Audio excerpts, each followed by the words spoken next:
मित्रांनो नमस्कार, महायोजना दूतमध्ये तुमचं स्वागत आहे। मित्रांनो मागील काही दिवसापासून एक पोस्ट ही भरपूर फिरत आहे की हे एक व्यक्तीचे हात जळालेले आहेत आणि सोलर पॅनल पासून शॉक लागून याचा जे आहे ते मृत्यू झाला आहे, अशा पद्धतीची एक पोस्ट ही फिरत आहेत। आता वारंवार आपल्या ग्रुपवर सुद्धा ही पोस्ट आलेली आहे आणि आपण याच्याविषयी बऱ्याचशा उलटसुलट चर्चा करून जे आहे ही पोस्ट सोशल मीडियाच्या माध्यमातून व्हायरल केली जात आहेत।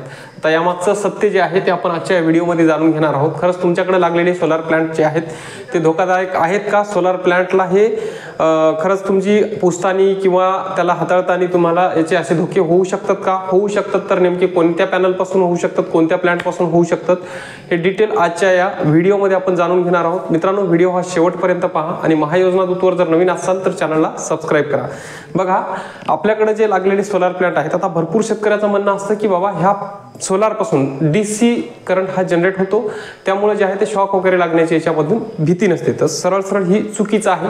सोलार पॅनल पासून शॉक लागतो आणि त्याच्यापासून मृत्यू होतो। म्हणजे आपली एसी लाईट परवडली पण डीसी लाईट परवडली नाही। याच्यामध्ये डिटेल व्हिडिओ आपण मागच्या वेळेस पण एक टाकलेला आहे आणि आता याच्यामध्ये थोडक्यात एक ओव्हरव्ह्यू पाहूयात। आता हा जो व्हिडिओ जे काही आहे, हा इमेजेस वगैरे आहे, तर ही आपल्याकडे नाही, ही पाकिस्तान मधला आहे। याच्यावर जर रिसर्च केलं तर हे कळालं की हे पाकिस्तान मधलं आहे, पण असं ठोस असं याच्याबद्दल पण कारण कळालेलं नाही की हा खरंच हे सोलार कडूनच याचा मृत्यू झालाय। फक्त ही जे आहे ते एक व्हायरल केली जाते पोस्ट, पण ठीक आहे ते असू द्या, त्याचा काही विषय नाही। परंतु आपल्या एक माहितीसाठी जे विषय आहे की ज्याच्या मनामध्ये असं सोलर पॅनल पासून शॉक लागत नाही तर ते मनामधून काढून टाका, सोलर पॅनल पासून शॉक लागतो। मग आता हे पुसतानी वगैरे याचा शॉक लागतो का? तर मित्रांनो बघा याच्यामध्ये काय आहे।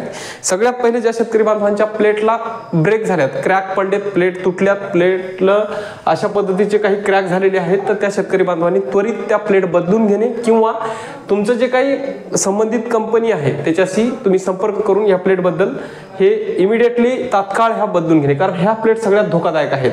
इथे जर तुम्ही हे करत असाल, आता पावसाळ्याचे दिवस चालू आहेत, पावसाळ्याच्या दिवसामध्ये ह्या ब्रेक झालेल्या जर प्लेट असतील तर याच्यामध्ये काय होतं की या पाणी साचतं, याच्यामध्ये पाणी साचल्याच्या कारणाने याच्यामधून करंट फ्लो होतो आणि हा फ्लो झालेला करंट फ्लो होत हे जे साईडचं आपलं जे काही अल्युमिनियमचं स्ट्रक्चर आहे, प्लेटच्या बाजूचं स्ट्रक्चर आहे, याच्यामध्ये काय होतं की हा जो आहे तो करंट फ्लो होऊ लागतो आणि त्याच्यामध्ये जे काही स्ट्रक्चर आहे त्याला सुद्धा जो आहे तो शॉक लागण्याचा धोका हा असू शकतो त्यामध्ये। आता यामध्ये आणखीन काही गोष्टी आहेत की पुरुष आणि स्त्रीच्या बाबतीमध्ये सोलार सिस्टम मध्ये आणखीन जास्त धोके आहेत, कारण याला पुरुषापेक्षा जास्त हे स्त्रीला शॉक त्या ठिकाणी लागू शकतो। कारण याच्याबद्दलचं डिटेल कारण आणि वैज्ञानिक कारण जे आहे ते आपण मागच्या एका व्हिडिओमध्ये पाहिलेलंच आहे, ते व्हिडिओ तुम्ही त्या ठिकाणी जाऊन बघू शकता। पण मित्रांनो आता बघा, ज्याचं म्हणणं आहे की डीसी सप्लाय पासून आपल्याला शॉक लागत नाही, त्याच्यासाठी एक गोष्ट सांगतो की हा तुमचं बरोबर आहे, आपल्या घरामध्ये बॅटरी असते, डीसी 12 व्होल्टची बॅटरी असते, आपण जर दोन्ही टर्मिनल पकडलेत आपल्याला काहीही होत नाही।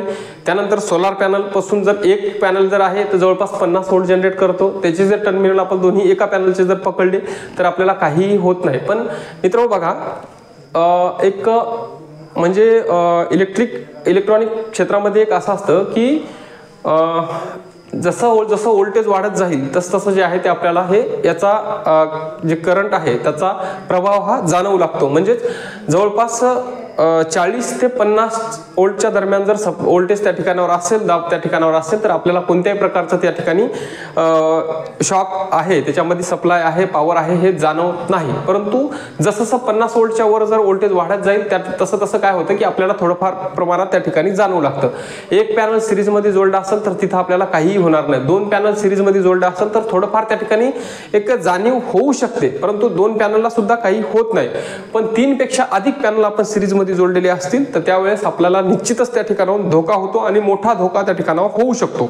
मग आता आपल्याकडे किती लागलेले आहेत? 6 पॅनल लागलेले आहेत, 9 पॅनल लागलेले आहेत, 13 पॅनल लागलेले आहेत। पॉलीपेक सेक्टरमध्ये जे आहे ते आणखी याच्यापेक्षा जास्त त्या ठिकाणी पॅनल लागलेले आहेत। याच्यापासून खूप मोठा धोका आहे। म्हणजे इन्सुलेटेड उपकरण वापरल्याशिवाय जे आहे ते आपण त्याची हाताळणी सुद्धा करू नये, कारण जॉईंट वगैरे मारणं, उघड्या हाताने त्या ठिकाणी मारू नये। आता बऱ्याचशा शेतकरी बांधवाचे पाहतो की कंट्रोलरच्या खालचे जे जॉईंट असतात मोटारीकडे जाणारे ते उघडेच असतात त्या ठिकाणी, मग अशा वेळेस खूप मोठा धोका होऊ शकतो। पण इथे तुम्हाला एक गोष्ट सांगतो की आपल्याकडे एसी जो करंट आहे तो सप्लाय येतो तर तो जो असतो त्याची सायकल्स असतात, म्हणजे मायनस प्लस होत राहतो, म्हणजे त्याची फ्रिक्वेन्सी 50 हर्ट्झ पर्यंत असते. तिथे काय होतं, एक झटका लागतो आणि बाजूला माणूस फेकल्या जातो कधी काळी. परंतु इथे तसं नसतं. DC करंटनं जर तुम्हाला पकडलं तर तो माणूस मरेपर्यंत, पूर्ण बॉडी फ्रीज होईपर्यंत त्या ठिकाणावर तुम्हाला सोडत नाही. त्यामुळे जे आहे ते हा करंट सगळ्यात धोकादायक, सगळ्यात डेंजर मानला जातो. राहिला विषय आता हे ब्लेड पुसताना या व्यक्तीचा, इस्माचा जो आहे तो मृत्यू झाला, तर ह्या मृत्यू झाला असेल किंवा मी खूप रिसर्च करण्याचा प्रयत्न केला, परंतु असं ठोस याच्या मागचं काही कारण मिळाले नाही. फक्त या सोशल मीडियावर जे आहे ते ह्या काही म्हणजे पाकिस्तानामधली एक न्यूज आहे अशा पद्धतीत त्या ठिकाणी आपल्याला एक समजलेलं आहे. परंतु जे आहे हे पॅनल ज्यावेळेस आपण साफ करतो त्यावेळेस जे आहे ते पॅनल तर आपण बिनधास्तपणे साफ करू शकतो, पण पॅनल ब्रेक झालेले जर असतील तर हे पॅनल तुम्ही उघड्या हाताने त्या ठिकाणी साफ करू नका. कारण याच्यामध्ये जे आहे ते पाणी जाऊन, मॉइश्चर जाऊन जे आहे ते याचा सप्लाय जे आहे ते याच्यापर्यंत येऊ शकतो. मग पॅनल साफ करण्याकरता तुम्ही काय वापरू शकता, तर पॅनल साफ करण्याकरता आपण फरशी पुसायचं जे वायफर वगैरे असतं ते वायफर जे आहे ते याच्यासाठी वापरू शकतो. कारण खालून तुमच्या पॅनलवर सुद्धा तुम्हाला शेवटपर्यंत हात पुरतो आणि धूळ पण इझिली त्या ठिकाणावर साफ होऊ शकते आणि त्या ठिकाणी तुम्हाला धोका सुद्धा होत नाही. शक्यतो मोटर चालू असताना किंवा जास्त ऊन असताना तुम्ही पॅनल साफ करायच्या भानगडीत तुम्ही पडू नका. एक तर एकदम सकाळी करा किंवा एकदम दिवस माळवल्याच्या नंतर तुम्ही त्या ठिकाणी पॅनलचा वरची धूळ वगैरे तुम्ही त्या ठिकाणावर साफ करू शकता. आता पॅनलच्या बाबतीत याच्यामध्ये शॉक कशा पद्धतीत लागतो, याचा रेजिस्टन्स काय असतो, याचा ह्या डिटेल म्हणजे स्त्री पुरुषाच्या बाबतीमध्ये याचं कसं धोकादायक असतं, लहान मुलाच्या बाबतीमध्ये हे किती धोकादायक असतं, याच्या डिटेल व्हिडिओ आपण मागच्या वेळेस एक टाकलेला आहे. त्याची लिंक मी सुद्धा तुम्हाला व्हिडिओचे डिस्क्रिप्शन किंवा आय बटनवर तुम्हाला ती लिंक देणार आहे, तर ते जाऊन तुम्ही व्हिडिओ त्या ठिकाणी पाहू शकता. तत्पूर्वी या जे काही पोस्ट आहे त्या संदर्भात ही व्हायरल होणारी पोस्ट आहे, तर या संदर्भात आपण एक माहिती सांगितली होती. म्हणजे थोडक्यात मला सांगायचं आहे याच्यामध्ये की बाबा हे शॉक जे आहे हे पॅनल असं डायरेक्टली कोणाला शॉक लागत नाही, की म्हणजे असं नाही की पॅनल पुसूच नाही तुम्ही, अशातला भाग नाही. परंतु पॅनल जर ब्रेक झाले असतील, तुमचा जॉईंट वगैरे उघडा असेल, अशा पद्धतीत ह्या पॅनलपासून धोका होऊ शकतो आणि 100%च धोका असू शकतो त्याच्यामध्ये. त्यासाठी तुम्हाला जे आहे ते पॅनलची काळजी घेणं गरजेचं आहे. पॅनल जर ब्रेक झाले असतील, तुटले असतील, तर वेळीच तुमची जी काही कंपनी आहे संबंधित त्याच्याकडे कंप्लेंट रेस करून घेणे आणि वेळीच ते पॅनल बदलणं ही तुमची गरजेची आहे. जर पॅनल नाही बदलले तर अशा वेळी मात्र तुम्हाला नक्कीच त्या ठिकाणावर धोका होऊ शकतो आणि धोका झाला म्हणजे याच्यापासून 100% जीवित हानी होते. असं समजू नका की हा पॉवर या ठिकाणी काहीच नाही. हा पॉवर हा AC करंट पेक्षा सुद्धा खूप भयानक आणि खूप डेंजर असू शकतो याच्यामध्ये. त्यामुळं काळजी घेणं ही गरजेची असते. आशा करतो की ही माहिती तुम्हाला नक्कीच उपयोगी पडेल.